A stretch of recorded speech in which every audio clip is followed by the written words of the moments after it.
Mulla on tässä nyt haastateltavana tämän UV-bileiden tapahtuman järjestäjät. Mitkä teidän nimet on? Arni Vesa. Ja Siri Kaila. Selvä. Onko tämä tapahtuma ensimmäistä kertaa tänä vuonna? No tämä tapahtuma on kyllä ekaa kertaa, eli järjestetään hiihtolomaksi erilaista tapahtumaa lapsille ja nuorille ja lapsiperheille. Ja ekaa kertaa ollaan Lielahti-keskuksessa järjestämässä tällaista tapahtumaa. Missä tämä on ennen sitten ollut? No meillähän on toiminut joskus aikaisemmin Chill House, joka oli Tampere-talossa.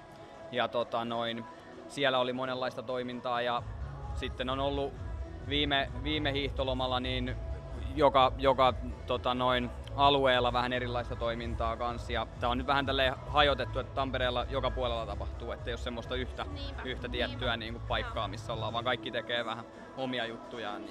Joo, no se kuulostaa ihan hyvälle. Kauanko tämä tapahtuma kestää? Tämä tapahtuma 5 päivää, eli maanantaista perjantaihin ollaan, mutta tämän päivän tapahtuma loppuu kello 7. Okei, onko tässä samassa tilassa sitten huomenna tai muina päivinä jotain muuta tapahtumaa? Täällä Lielahti-keskuksen ja nuorisopalvelujen toimesta ei ole muita tapahtumia, mutta toki sitten nuortentampere.net-sivuilta, kun käy selaamassa, niin sieltä löytyy sitten perjantaihin saakka, jos minkämoista ohjelmaa. Hyvä, eli sinne siis. Kiitos haastattelusta. Kiitos.